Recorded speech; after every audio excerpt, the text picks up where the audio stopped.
इधर लोकसभा चुनाव में पहले चरण की वोटिंग 11 अप्रैल को है। गाजियाबाद में पहले चरण में मतदान होगा। प्रियंका गांधी आज गाजियाबाद की कांग्रेस उम्मीदवार डॉली शर्मा के लिए रोड शो करने वाली हैं। प्रियंका का रोड शो गाजियाबाद में दोपहर 3 बजे से शाम 6 बजे तक चलेगा।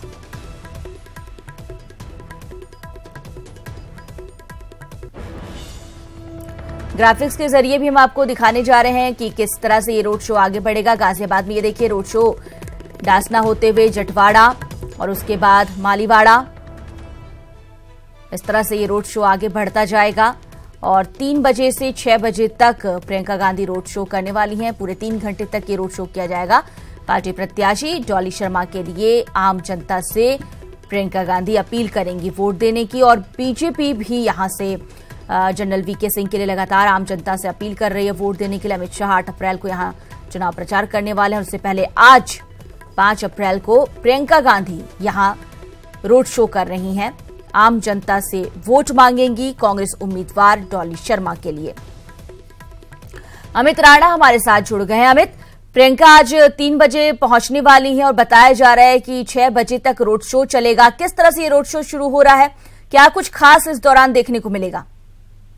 जी मोनिका, आपको बताना चाहूंगा जिस तरीके से चुनावी समर शुरू हो चुका है, ऐसे में पहले ही चरण में गाजियाबाद में भी चुनाव होने हैं, जिसके चलते आज खुद प्रियंका गांधी जो कांग्रेस की प्रत्याशी हैं डॉली शर्मा, उनके समर्थन में एक रोड शो करने जा रही है। रोड शो शुरू होने से पहले सुर्खियों में आ गया, क्योंकि स्टार्टिंग में जो बताया गया कांग्रेस नेताओं की तरफ से वो ये बताया गया कि जो शुरुआत होगी रोड शो की, पहले दुलेश्वरनाथ मंदिर जाएंगी और वहां से चलते हुए घंटाघर होते हुए और तमाम जगह डासना गेट, जटवाड़ा, मालीवाड़ा होते हुए अंबेडकर पार्क में जाएंगी, जहां अंबेडकर जी की मूर्ति पर माल्यार्पण कर जनसभा को संबोधित करेंगी। लेकिन आखिर देर रात ये प्रोग्राम चेंज हुआ और अब नया प्रोग्राम आया है, उसके मुताबिक घंटाघर पर शहीद भगत सिंह की मूर्ति पर सबसे पहले माल्यार्पण करेंगी। उसके बाद रमते राम रोड होते हुए डासना गेट, जटवाड़ा और मालीवाड़ा चौक पर ये पूरा का पूरा रोड शो इनका खत्म होगा। जी मैं आपको बता दूं, जो पूरा रूट है ये हालांकि बामुश्किल 2 किलोमीटर का है, लेकिन चूंकि गाजियाबाद का मेन सिटी का ये रूट है, व्यस्तम मार्केट है, व्यस्तम चौराहे हैं, तो ऐसे में 2 से 3 घंटे इनको लगेंगे और इसी के जरिए रोड शो के जरिए साधने की कोशिश की जाएगी वोटरों को, क्योंकि चुनाव पहले ही चरण में गाजियाबाद में होने हैं। हालांकि आपको एक चीज बताना चाहूंगा मोनिका, जनरल वीके सिंह जो कि मौजूदा सांसद हैं और पिछली बार तकरीबन 5,67,000 से भी अधिक वोटों से विजयी हुए थे। वहीं दूसरी ओर भाजपा का भी ये कहना है कि वो जो डिस्टेंस था जीत का वो और भी ज्यादा बढ़ता रहेगा। वहीं दूसरी ओर कांग्रेस भी पूरी कवायद में लगी हुई है, जिसके चलते आज डॉली शर्मा के समर्थन में खुद प्रियंका गांधी वाड्रा आ रही हैं और एक रोड शो का आयोजन यहाँ किया गया है। दोनों ही पार्टियां कांग्रेस बीजेपी अपने अपने प्रत्याशी को जिताने के लिए ताबड़तोड़ चुनावी प्रचार कर रहे हैं। सीएम योगी आदित्यनाथ ने लगातार जनरल वीके सिंह के लिए आम जनता से अपील की वोट देने की। प्रियंका गांधी भी इस कड़ी में अब जुड़ जा रही हैं। अमित शाह का कार्यक्रम भी तैयार हो गया है। ऐसे में वहां की सिचुएशन को देखकर क्या लग रहा है? मुकाबला काफी कांटों भरा है, टक्कर जोरदार रहेगी। किस तरह के हालात ज्यादा बनते नजर आ रहे हैं? लोगों का मन भी टटोलने की कोशिश की होगी आपने, क्या कह रहे हैं लोग, आम जनता क्या कह रही है? मुझे देखिए, जिस तरीके से जो मेन है इसमें गाजियाबाद की अगर मैं बात करता हूँ, सबसे पहले जो आते हैं जनरल वीके सिंह, भाजपा के प्रत्याशी हैं, मौजूदा सांसद हैं। दूसरे आते हैं जो गठबंधन का जो प्रत्याशी हैं सुरेश बंसल। वहीं तीसरा आते हैं डॉली शर्मा जो कि कांग्रेस से हैं। त्रिकोणीय मुकाबला बेशक कहा जा रहा है, लेकिन अगर लोगों की राय पूछी जाए, लोगों के जहन में सिर्फ एक ही वर्ड है, वो है मोदी मोदी मोदी। सबको यही कहना है कि हम सिर्फ मोदी को वोट देंगे, चाहे कितने ही लोग प्रचार कर लें, चाहे कुछ भी कर लें। हालांकि कुछ एक लोग ऐसे हैं, कुछ एक समुदाय ऐसे हैं जो ये कह रहे हैं कि नहीं, हमारा जो समर्थन है वो गठबंधन की तरफ है या हमारा समर्थन जो है वो कांग्रेस की तरफ है। लेकिन अगर ओवरऑल देखा जाए, गाजियाबाद की जनता को देखा जाए, तो सभी का रुझान जो जा रहा है बिल्कुल। लेकिन फिर भी आज जो रोड शो किया जाएगा या अमित शाह जब 8 अप्रैल को यहाँ पर रैली करेंगे, उसमें जो भीड़ होगी वो भी एक तरह से किसके खाते में यहाँ की सीट जा रही है, एक बात का अनुमान लगाने के लिए कम से कम पार्टियों के लिए यही एक मौका होता है। बहुत बहुत शुक्रिया अमित इस तमाम जानकारी के लिए आपका।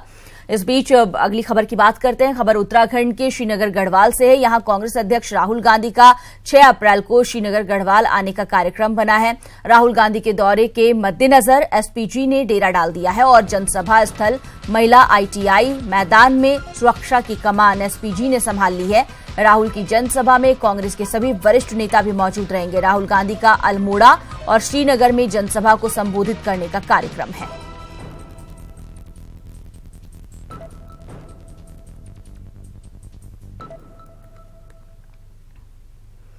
बीजेपी के सबसे वरिष्ठ नेता लालकृष्ण आडवाणी ने कल ही अपने ब्लॉग में लिखा था, बीजेपी के राजनीतिक रूप से असहमत होने वाले को दुश्मन नहीं प्रतिद्वंद्वी माना। राष्ट्रवाद की हमारी धारणा में असहमत होने वालों को राष्ट्र विरोधी नहीं माना। आडवाणी के इस ब्लॉग पर रॉबर्ट वाड्रा की ट्वीट किया है। वाड्रा ने लिखा, बीजेपी के सबसे पुराने और मजबूत स्तंभ ने अपनी बात कही है। हम हमेशा उनका सम्मान करते हैं। दुख इस बात का है कि आज उन्हीं की पार्टी ने उन्हें भुला दिया है।